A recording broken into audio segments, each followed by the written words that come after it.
जय जय राम कृष्ण हरे, जय जय राम कृष्ण हरे, जय जय राम कृष्ण हरे, जय जय राम कृष्ण हरे, जय जय राम कृष्ण हरे,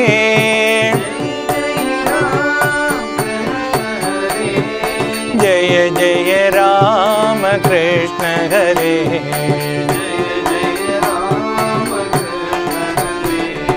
कौसल्यतनया राम नमो, कौसल्यतनया राम नमो, कौसल्यतनया राम नमो,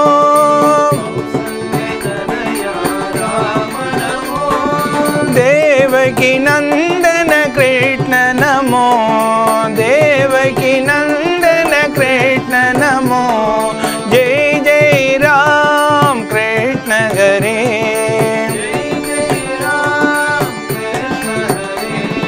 जय जय राम कृष्ण हरे,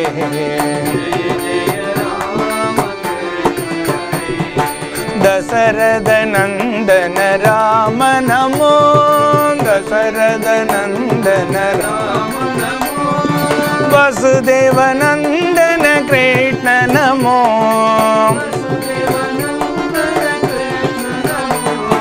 दशरथ नंदन राम नमो,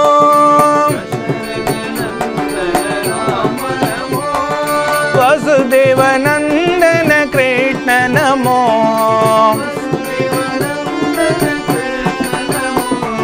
जय जय राम कृष्ण हरे,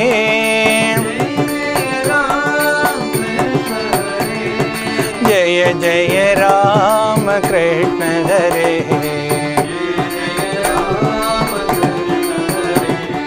सीतारमण श्री राम नमो,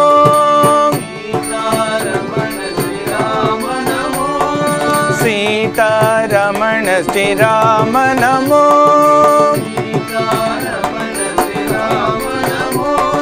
राधा रमण श्री कृष्ण नमो,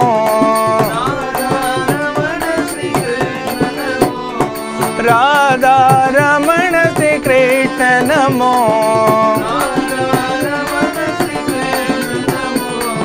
जय जय राम कृष्ण हरे,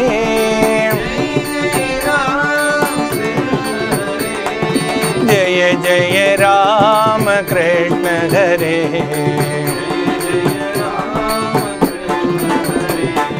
रावण मर्दन राम नमो, रावण मर्दन राम नमो, रावण मर्दन राम नमो,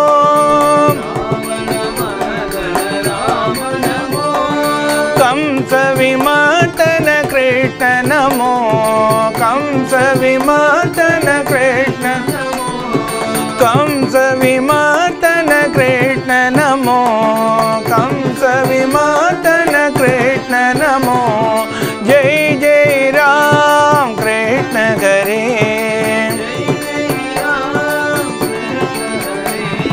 जय जय राम कृष्ण हरे, जय जय राम कृष्ण हरे, जय जय राम कृष्ण हरे, जय जय राम कृष्ण हरे, सीतारमण श्री राम नमो, सीतारमण श्री राम नमो, राधा रमण श्री कृष्ण नमो, राधा रमण श्री कृष्ण नमो, जय जय राम कृष्ण हरे, जय जय राम कृष्ण हरे, जय जय राम कृष्ण हरे,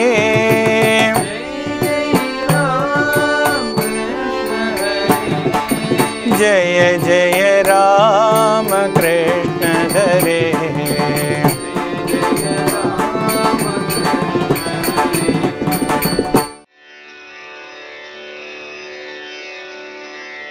स्थापकाय च धर्मस्य सर्वधर्मस्वरूपिणे अवतार वरिष्ठाय श्री रामकृष्णाय ते नमः।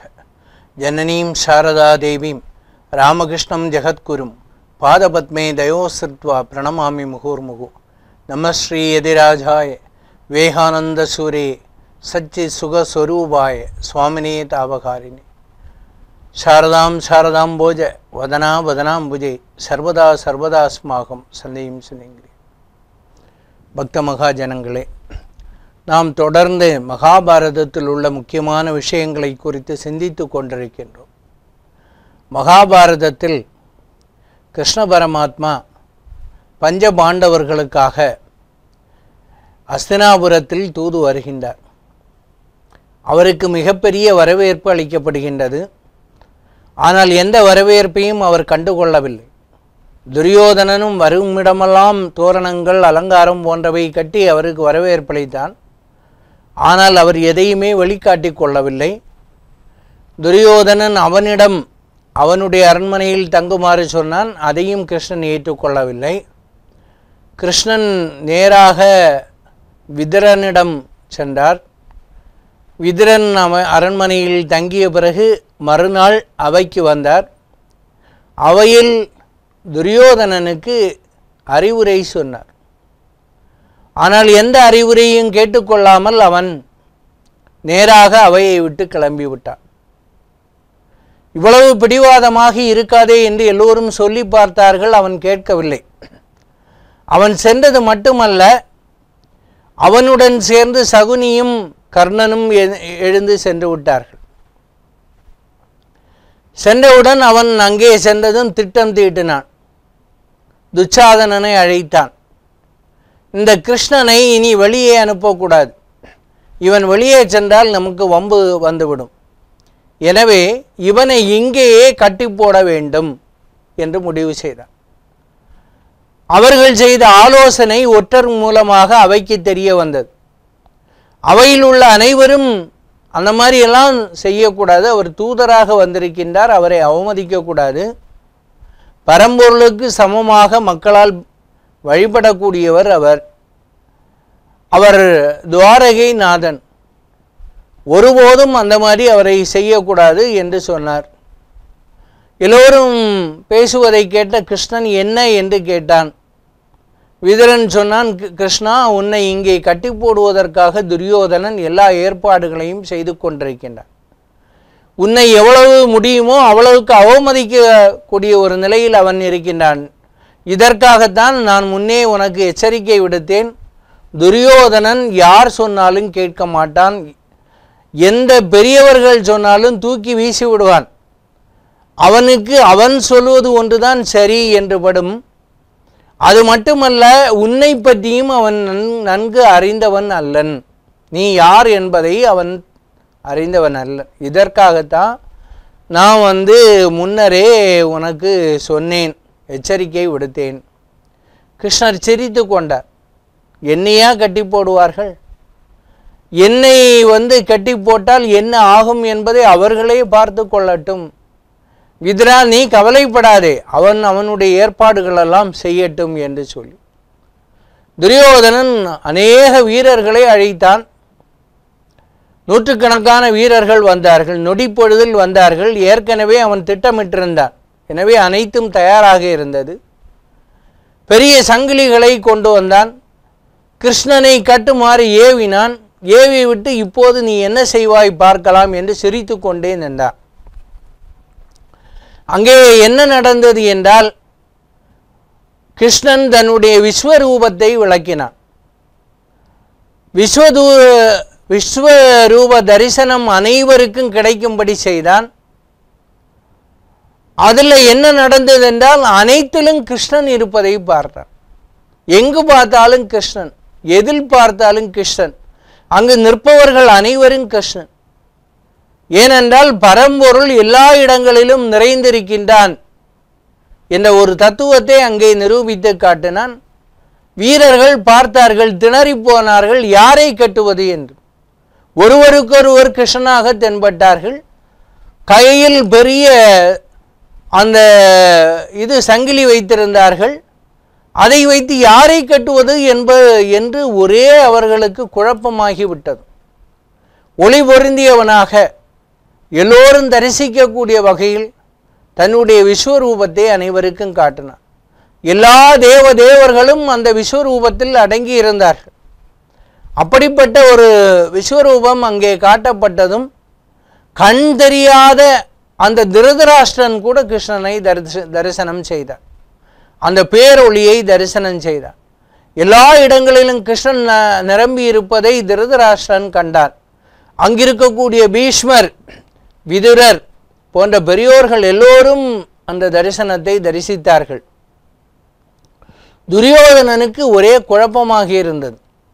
நான் கட்டுவதற்காக வீரர்களை அனுப்பினால் எல்லோரும் கிருஷ்ணனாக மாறிவிட்டார்களே, இப்போது யாரை கட்டுவார்கள் என்ற ஒரு நிலையில் அங்கே சில நிமிட நேரங்கள் அந்த விஷயங்கள் நீடித்தது. திருதராஷ்டிரன் 2 கைகளையும் கூப்பி கொண்டு கிருஷ்ணா கிருஷ்ணா கிருஷ்ணா என்று கத்தினான். கிருஷ்ணா, எனக்கு இனிமேல் கண் பார்வை வேண்டாம். இப்போது நீ எனக்கு பார்வையை தந்திருக்கின்றாய். இந்த பார்வை எனக்கு தேவையில்லை. மீண்டும் நான் பழைய நிலையிலேயே இருக்க விரும்புகிறேன். உன்னை பார்த்த இந்த கண்களால் வேறு எவரையும் பார்க்க நான் விரும்பவில்லை. இதில் நம்ம ஒரு விஷயத்தை தெரிந்து கொள்ள வேண்டும். திருதராஷ்டிரனை மகாபாரதம் கண்ணும் குருடானவன், பார்வையற்றவன், மனதிலும் இருட்டானவன், அகம்புறம் இருட்டானவன் என்று அதில் விளக்குகின்றார். ஆனால் அப்படி அல்ல. அவன் தர்ம சிந்தனை உள்ளவன் தான். அவனுடைய மனம் எல்லாம் நல்ல மனம்தான்.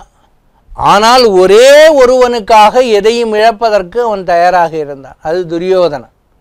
புத்திர பாசத்தில் அவனுக்கு அளவற்ற ஒரு அன்பு இருந்தது. எப்படி ராமாயணத்தில் தசரத மன்னன் ராமனை நினைத்து கொண்டு ராமா ராமா ராமா ராமா என்று கடைசி ராமனின் பிரிவால் உயிரை நீத்தானோ, அதே மாதிரி தான் திருதராஷ்டிரன் இங்கே துரியோதனனுக்காக எதையும் இழப்பதற்கு அவன் தயாராக இருந்தான். துரியோதனனுக்கு தான் அனைத்தும். துரியோதனன் தான் அவனுடைய உலகம். தனக்கு பின்பு சக்கரவர்த்தி ஆக வேண்டியவனும் துரியோதனன் தான் போன்றவற்றை அவன் சிந்தித்து கொண்டிருந்தான். தன்னுடைய மகனே தன்னுடைய உலகம் என்று. இருப்பினும் அவன் கிருஷ்ண தரிசனத்தை பெற்ற பின்பு ஒரு நல்லறிவு அவனுக்கு வந்தது. கிருஷ்ணா, வேண்டாம், எனக்கு இந்த பார்வையே வேண்டாம், திருப்பி எடுத்துக்கொள். உன்னை பார்த்த கண் அப்படியே இருக்கட்டும் என்று சொல்லி பிரார்த்தித்தான். என்னை இந்த சிக்கலிலிருந்து நீ விடுதலை செய் என்று சொல்லி எல்லோரும் கைகூப்பி கிருஷ்ணா கிருஷ்ணா கோவிந்தா என்று குரல் எழுப்பினார்கள். சில நிமிட நேரங்களில் வீரர்கள் எல்லாம் மயக்கம் போட்டு விழுந்து விட்டார்கள். அங்கே கிருஷ்ணனை கட்டுவதற்கு யாரும் இல்லை. துரியோதனனுடைய அனைத்து செயல்களும் அங்கு நசித்து விட்டது. கிருஷ்ணன் மிக கம்பீரமாக அந்த அவையை விட்டு வெளியேறினான். போர்தான் முடிவு என்று நீயே முடிவு கட்டிவிட்டால் போரே முடிவாக இருக்கட்டும் என்று ஒரு வார்த்தையை சொல்லிவிட்டு விதுரனுடன் திரும்பி வந்தான். அங்கே விதுரனுடைய மாளிகையில் குந்தியை சந்தித்தான். நடந்த விஷயங்கள் அனைத்தையும் அங்கே எடுத்து ஏம்பினான். குந்தி கண்ணீர் வடித்தாள். கிருஷ்ணா, யுத்தம் என்பது தடுக்க முடியாது. அந்த ஒரு நிலையை துரியோதனன் கொண்டு விட்டான். இருப்பினும் என்னுடைய மக்கள் எல்லோரும், என்னுடைய பிள்ளைகள் எல்லோரும் தர்மத்தை சார்ந்தவர்கள். உன்னுடன் சேர்ந்து தர்மத்தை நிலைநாட்டுவதற்காகத்தான் அவர்கள் பிறந்திருக்கின்றார் என்பதை நான் அறிந்து கொண்டேன். எனவே போரை தடுக்க முடியாது. என்னுடைய ஆசீர்வாதத்தை என்னுடைய குழந்தைகளுக்கு, என்னுடைய பிள்ளைகளுக்கு தயவு செய்து தெரிவிப்பாயாக. குந்தி அவ்வளவு பக்குவமானவள். அவள் புரிந்து கொண்டாள், துரியோதனனை வழிக்கு கொண்டு வர முடியாது. தன்னுடைய குழந்தைகளுக்கு சேர வேண்டிய பங்கை அவன் கொடுக்க மாட்டான். அவனை யாராலும் திருத்த முடியாது. கிருஷ்ணனே முயற்சி எடுத்தும் ஒன்றும் செய்ய முடியவில்லை. அப்படிப்பட்டவன் துரியோதனன். அதனால் தன்னுடைய விஷயத்தை கிருஷ்ணனுக்கு இயம்பினாள். தர்மத்தை நிலைநாட்டுவதற்கு தர்மத்தின் சொரூபமாக பஞ்ச பாண்டவர்களாக பாண்டுவின் புத்திரர்களாக என்னுடைய மக்கள் இருக்கின்றார்கள். அவர்கள் மூலமாக அவர்கள் உன்னுடன் சேர்ந்து இந்த தர்மத்தை நிலைநாட்டுவார்கள். இந்த தர்ம யுத்தத்தில் அவர்கள் வெற்றி பெற வேண்டும். தர்மத்தை அவர்கள் நிலைநாட்ட வேண்டும். நான் இங்கேயே விதுரனுடைய அவையில் இருப்பதை அவர்களுக்கு எடுத்து சொல்லு. என்னுடைய ஆசீர்வாதத்தை பரிபூர்ணமாக நீ அவர்களுக்கு தெரிவித்து விடு என்று சொல்லுகின்றான். சொன்னவுடன் கிருஷ்ணன் சிரித்து கொண்டே கிளம்புகின்றான். கிருஷ்ணன் செல்லும் முன்னர் கர்ணனை தனியாக சந்திக்கின்றான். கர்ணனை தனியாக சந்தித்து யாரும் இல்லாமல் இருக்கக்கூடிய நேரத்தில் சந்தித்து அவனுடன் சில விஷயங்களை சொல்லுகின்றான். கர்ணா, இவ்வளவு நாட்களாக உன்னை ஒரு தேரோட்டியின் மகன், மிகவும் தாழ்ந்த குலத்தை சார்ந்தவன் என்றெல்லாம் எல்லோரும் சொல்லி கொண்டிருக்கின்றார்கள். உனக்கோ அவர்கள் உன்னுடைய பெற்றோர்கள் என்று நினைத்து கொண்டே நீ இருக்கின்றாய். மேலும் உன்னுடைய பிறப்பை குறித்து உனக்கு எதுவும் தெரியாது. அந்த ஒரு சூழ்நிலையில் இருக்கின்றார்கள். உன்னுடைய பெற்றோர்கள், அதாவது தேரோட்டியாக உன்னை எடுத்து வளர்த்தவர்களெல்லாம் நீ ராதேயனாக இருக்க வேண்டும் என்றுதான் நினைக்கின்றார்கள். அந்த அவர்களுடைய பிள்ளையாகத்தான் கடைசி வரை இருக்கணும், உன்னை பற்றிய ரகசியம் வெளியே தெரியக்கூடாது என்று அவர்கள் நினைத்து கொண்டிருக்கின்றார். இப்படித்தான் சூழ்நிலை போய் கொண்டிருக்கின்றது. உண்மையில் நீ யார் என்பதை தெரிந்து கொள்ள நீ விரும்புகின்றாயா என்று கர்ணனிடம் கேட்டார். கர்ணன் கண்ணீருடன், ஆம், இத்தனை நாளாக எல்லோராலும் நான் அவமதிக்கப்பட்டிருக்கின்றேன். எல்லா பக்கங்களிலும் நான் தனித்து நிற்க என்னை வைத்து விட்டார்கள். அந்த அர்ஜுனன் கூட என்னை மிகவும் கேவலமாக பேசினான். பீமன் கூட என்னை கேவலமாக பேசினான். இருந்த குருமார்களெல்லாம் கூட நீ அவையை விட்டு வெளியே போ என்று சொல்லும் பொழுது துரியோதனன் ஒருவன்தான் என்னை அரசனாக்கினான். அப்படி இருக்கக்கூடிய ஒரு நிலையில் இதை நான் தெரிந்து கொள்ள விரும்புகின்றேன் என்று சொன்னான். கிருஷ்ணன் அவனை பற்றியுள்ள அனைத்து விஷயங்களையும் சொன்னான். நீ தேரோட்டியின் மகன் அல்ல, நீ சூரிய பகவானினுடைய பிள்ளை, அவனுடைய அம்சத்தால் பிறந்தவன். உன்னுடைய தந்தை சூரியன், உன்னுடைய தாய் குந்தி தேவி. அப்படி பார்க்கும்போது நீ பாண்டுவினுடைய முதல் புத்திரனாக அங்கீகரிக்கப்படுவாய். திருமணம் ஆகும் முன்பே துர்வாசர் கொடுத்த வரத்தை சோதித்து பார்ப்பதற்காக குந்தி அந்த ஒரு வரத்தை சோதித்தாள். அந்த வரத்தினுடைய தேவன் சூரியன். அவன் நேராக குந்திக்கு உன்னை அழைத்து விட்டு சென்றான். உனக்கு கர்ணன் என்று பெயர் சூட்டியவனும் அவன்தான். அதனால் எதிர்காலத்தில் நீ கர்ணன் என்ற பெயருடன் உலகத்தில் சிறந்து விளங்குவாய் என்று சொல்லி கொண்டு சென்றவனும் அவன்தான். ஆனால் திருமணம் ஆகும் முன்பே அவள் உன்னை பெற்றுவிட்டு மீண்டும் கன்னியானாள். அதுதான் அந்த வரத்தினுடைய சக்தி. 6 வரத்தை பெற்றவள் அவள். முதலாவது வரத்தை அவள் அப்படி சோதித்து விட்டாள் என்று சொன்னாள். சொல்லிவிட்டு சொன்னான், அதற்கு பின்பு குந்தி, திருமணம் ஆகும் முன்பு நீ பிறந்து விட்டாயே, இதை பெரியோர்களெல்லாம் தவறாக சொல்லுவார்கள் என்று நினைத்து ஒரு பெட்டியில் வைத்து உன்னை அப்படியே தண்ணீரில் அனுப்பிவிட்டான். உன்னை அதிரதன், அதாவது தேரை ஓட்டக்கூடியவனும் அவன் மனைவி ராதையும் கங்கை ஆற்றில் கண்டெடுத்து உன்னை குழந்தையாக வளர்த்தினார்கள். இப்போது உன்னுடைய நிலைமை எப்படிப்பட்டது என்றால், நீ பஞ்சபாண்டவர்களில் மூத்தவன். நீதான் அவர்களுக்கு அண்ணன் என்று தெரிந்து கொண்டால் 5 பேர்களும் அனைத்தையும் உன்னுடைய கால்களில் வைத்து கொண்டு உனக்கு சேவை செய்ய தயாராகி விடுவார்கள். எனவே நீ பஞ்சபாண்டவர்கள் பக்கம் சேர்வது நல்லது.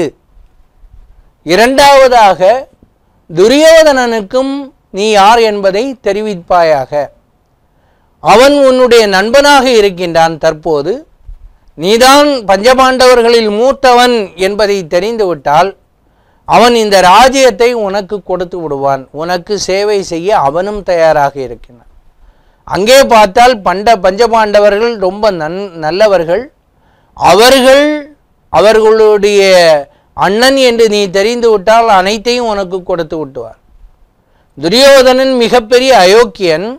ஆனாலும் அவன் நீதான் அவனுடைய அண்ணன் பஞ்சபாண்டவர்களில் மூத்தவன் என்று தெரிந்து கொண்டால் உன்னை அவன் பரிபூரணமாக ஏற்றுக்கொள்வான். அஸ்தினாபுரத்திற்கே உன்னை சக்கரவர்த்தி ஆக்கி விடுவான். எனவே இந்த போரை தடுக்கக்கூடிய மிகப்பெரிய ஆயுதம் உன் கையில் இருக்கின்றது. நீ என்ன செய்ய போகின்றாய் கர்ணா என்று கேட்டான். அப்போ கர்ணன் கண்ணீரோடு கிருஷ்ணனிடம் சொன்னான், கிருஷ்ணா, இதை நீ அறியாததா? நீ அறியாத விளையாட்டா இதெல்லாம்? இங்கே நடப்பது அனைத்தும் உனக்கு தெரியுமே கிருஷ்ணா. நீ இப்பொழுது இதை தெரிவித்ததனால் என்னுடைய மனதில் இருந்த ஒரு பாரம் இறங்கி விட்டது. ஆனால் மீண்டும் பல பிரச்சனைகள் என் மனதை ஆட்கொண்டு விட்டது. தயவு செய்து நான் சொல்வதை கேட்பாயாக. என்னுடைய மரணம் வரப்போவது உறுதி. போரில் நான் இறப்பது உறுதி. ஆனால் என்னுடைய மரணம் வரை நான் பஞ்சபாண்டவர்களுக்கு மூத்தவன் என்பதை வெளியே சொல்லிவிடாதே. என்னுடைய பிறப்பை குறித்த இரகசியத்தை வேறு யாரிடமும் சொல்லிவிடாதே. ஒன்று. இரண்டாவதாக துரியோதனனிடம் தயவு செய்து இந்த விஷயத்தை நான் தெரிவிக்க விரும்பவில்லை. ஏனென்றால் அவனுடைய நட்பு என்பது மிகப்பெரியது. நான் தனியாக எல்லாவற்றையும் இழந்து மற்றவர்களால் அன்று எல்லோராலும் கேலி செய்யப்பட்ட சமயம் அவன் என் திறமையை பார்த்து என்னை ஒரு நாட்டிற்கு அரசனாக்கியவன். அங்க தேசத்திற்கு என்னை அதிபதியாக்கியவன். அது மட்டுமல்ல, எனக்கு என்ன வேண்டுமோ என்பதை எனக்கு கேட்காமல் தரக்கூடியவன். என்னை பொறுத்த வரையில் நான் வேண்டக்கூடிய ஒரு தெய்வமாக இருக்கக்கூடியவன் துரியோதன். என்னுடைய இரத்தம் முழுவதுமே நான் அவனுக்கு சமர்ப்பணம் என்று சமர்ப்பித்து விட்டேன். கடைசி சொட்டு என்னுடைய இரத்தம் இருப்பது வரை, என்னுடைய உயிர் இருக்கும் வரை நான் துரியோதனனுக்கு சேவை செய்யத்தான் விரும்புகின்றேன். மூன்றாவது, அதிரதன், ராதை போன்றவர்கள் என்னை மகனாகவே நினைத்து கொண்டிருக்கின்றார். திடீரென்று நான் குந்தியின் மகன் என்று சொல்லிவிட்டால் அவர்கள் மயக்கம் போட்டு விழுந்து இறக்கக்கூடும். அவ்வளவு என்னை நேசித்து கொண்டிருக்கின்றார்கள். என்னை சொந்த மகனாக வளர்த்து கொண்டிருக்கின்றார்கள். அவர்களையும் நாம் இந்த மாதிரி ஏதாவது ஒன்றை சொல்லி அவர்கள் மனத்தை நோகடிக்க விரும்பவில்லை. உண்மையில் நான் யார் என்பது அவர்களுக்கு தெரியும். இருந்தாலும் நான் அறிந்து கொண்டேன் என்ற விஷயத்தை அவர்களுக்கு நான் தெரிவிக்க விரும்பவில்லை. அடுத்ததாக, நான் ஒரு சத்தியத்தை செய்திருக்கின்றேன். அதாவது ஒரு பிரதிஜை செய்திருக்கின்றேன். அது மிகப்பெரிய பிரதிஜை. எல்லோர் முன்பும் செய்திருக்கின்றேன். அந்த சத்தியம் என்னவென்றால், நான் அர்ஜுனனை போரிட்டு தோல்வியடை செய்வேன், அவனை கொல்வேன் என்று நான் சொல்லியிருக்கின்றேன். அதனால் அர்ஜுனனை பழிவாங்கக்கூடிய ஒருவனாக நான் இருப்பேனே தவிர வேறு யாரும் என்னுடைய லட்சியம் இல்லை. எனவே இந்த மாதிரிப்பட்ட ஒரு சிக்கலில் நான் இருப்பது நீ முன்னரே அறிந்ததுதான். என்னால் செஞ்சோற்று கடத்தை நான் தவறாக பயன்படுத்த விரும்பவில்லை. நான் என்றுமே கௌரவர்கள் பக்கத்தில் இருந்து சாகத்தான் விரும்புகின்றேனே தவிர வேறு எந்த மாற்றத்தையும் நான் விரும்பவில்லை என்று கிருஷ்ணனிடம் பணிவாக சொன்னான். இதை கேட்ட கிருஷ்ணன் சொன்னான், உன்னை போன்ற ஒரு உயர்ந்த மனிதனை, உத்தமனை, மிகப்பெரிய வீரனை இந்த உலகம் இனி கொண்டு வருமா என்பது தெரியவில்லை. நீ சொன்னது அத்தனையும் உண்மைதான்.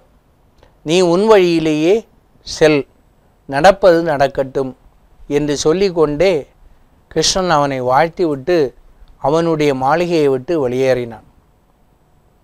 இப்போது கிருஷ்ணன் பஞ்சபாண்டவர்கள் இருக்கக்கூடிய இடத்தை நோக்கி சென்று கொண்டான். ஆனால் போகும் முன்பு குந்தியிடமும் ஒரு வார்த்தையை பற்றி சொல்லிவிட்டு சென்றான். கர்ணனுடைய பிறப்பு ரகசியத்தை சொன்னான். ஏற்கனவே அதை குந்தி ஓரளவு அறிந்திருந்தாள். இப்போது இவன் தெளிவாக எடுத்து சொன்னவுடன் கர்ணன் தான் தன்னுடைய மூத்த மகன் என்பதை பற்றி அவள் அறிந்து கொண்டாள். அது மட்டுமல்ல, இந்த போரை தடுப்பது தடுக்காதது அனைத்தும் முன்கையில் இருக்கின்றது. கர்ணன் மிகப்பெரிய வீரன். அவன் அர்ஜுனனை மட்டுமே அவன் ஒரு லட்சியமாக கொள்வதாக எடுத்துக்கொள்ள வேண்டும். மற்ற பஞ்சபாண்டவர்களை அவன் தொடக்கூடாது. அப்படி இருந்தால் அவன் மிகப்பெரிய வீரன், மற்றவர்களை எளிதில் அழித்து விடுவான். கர்ணனை பற்றி உனக்கு தெரியாது, அவன் சூரியபுத்திரன். அவனை யாரும் ஒன்றும் செய்துவிட முடியாது. இரண்டாவது, பரசுராமரிடம் அவன் வித்தை கற்றவன். எனவே நீ சென்று கர்ணனிடம் சில வரத்தை கேட்டு பெற்றுக்கொள்வாயாக. ஒன்று, உன் பக்கம் அவனை வரச் சொல். அவன் வரவில்லை என்று சொன்னால் சில வரத்தை அவனிடம் கேட்டு பெற்றுக்கொள் என்று குந்தியை அனுப்பிவிட்டான். குந்தி இங்கே நேராக வந்தாள். கர்ணனை தனியாக சந்தித்தார். அதிகாலை வேளையில் கர்ணன் சூரிய நமஸ்காரத்தை முடித்துவிட்டு வரும்பொழுது கர்ணனை சந்தித்தாள். கர்ணன் எப்பொழுதுமே குந்தியை ஒரு தேவ மாதாவாக, அரச மாதாவாக நினைப்பதுண்டு.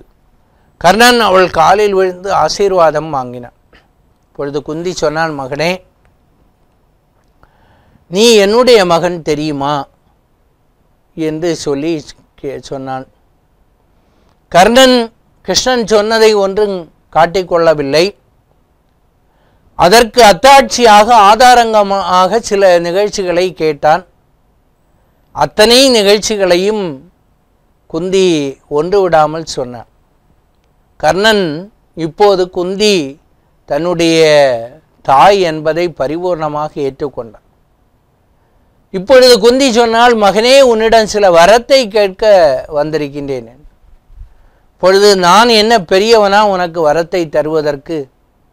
என்னம்மா அப்படி? நீ பெரியவன் தான், கொடை வள்ளல், தர்மத்தின் வழியில் நிற்கக்கூடியவன், தர்மத்தாய் இன் அருமையான பிள்ளை, நீ எனக்கு வரத்தை கொடுக்க வேண்டும் என்று கேட்டான். அப்பொழுது குந்தி சொன்னான், நீ எங்கள் பக்கம் வந்துவிடு, பஞ்சபாண்டவர்களுக்கு மூத்தவனாக நீ அங்கே இருந்து கொள் என்று சொன்னான். அப்பொழுதுதான் அவன் சொன்னான், அம்மா, என்னை இந்த உலகத்திற்கு அறிமுகப்படுத்தியவனே துரியோதனன். இன்று வரை அவனுடைய உணவையே நான் உண்டு வந்திருக்கின்றேன். செஞ்சவற்று கடனை தவறாக நாம் பயன்படுத்தக்கூடாது. வேறு ஏதாவது வேண்டுமென்றால் கேட்டுக்கொள் என்று சொன்னான். அப்பொழுது குந்தி சொன்னால், நீ அர்ஜுனனை தவிர வேறு யாரையும் கொல்லக்கூடாது, உன்னுடைய லட்சியமாக வைத்து கொள்ளாது. பஞ்சபாண்டவர்களை வேறு யாரையும் நீ துன்புறுத்தக்கூடாது, போரில் வதைக்கக்கூடாது என்று சொன்னான். சரி, அப்படியே ஆகட்டும். நான் இறந்தாலும் உனக்கு 5 பிள்ளைகள், அவன் இறந்தாலும் உனக்கு 5 பிள்ளைகள், கவலைப்படாதே என்று சொன்னான்.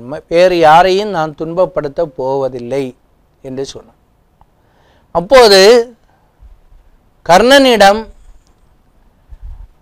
மீண்டும் ஒன்று கேட்டாள், மகனே, நீ வந்துவிடு, இல்லையேல் என்ற அந்த மாதிரி நான் வர முடியாதம்மா. அப்படியானால் எனக்கு நீ ஒரு வரத்தை கொடு என்று கர்ணன் கேட்டான். என்ன மகனே என்று, இந்த போர் முடிவது வரை நீ யாருக்கும், அதாவது போரில் நான் இறப்பது வரை நீ யாருக்கும் நான் உன்னுடைய மகன் என்று சொல்லக்கூடாது என்று கேட்டான். குந்தி அழுதாள். நீ இறக்கவா உன்னை பெற்றெடுத்தேன் என்று சொல்லி அழுதாள். அம்மா, என்னுடைய நிலை அப்படிப்பட்டது தான். என்னை பற்றி நான் முன்பே தெரிந்து கொண்டேன். அர்ஜுனன் கையால் நான் கொல்லப்படுவது உறுதி. அப்படி கொல்லப்படும் பொழுது, நான் அம்பால் அடிபட்டு கீழே விழும்பொழுது, நீ என்னை மடியில் எடுத்து வைத்து கொண்டு மகனே என்று எல்லோருக்கும் நீ பிரகடனப்படுத்த வேண்டும். அப்படி நான் ஓர் சத்திரியன், ஓர் உயர்ந்த உத்தமிக்கு மகனாக பிறந்திருக்கிறேன் என்பதை இந்த உலகம் அறிய வேண்டும் என்ற ஒரு வரத்தை கேட்டார். குந்தி அதற்கு ஒப்புக்கொண்டாள். இனி வரக்கூடிய நாட்களில் மீதி விஷயங்களை நாம் பார்க்கலாம் என்று கூறி நிறைவு செய்கின்றேன். நன்றி, வணக்கம்.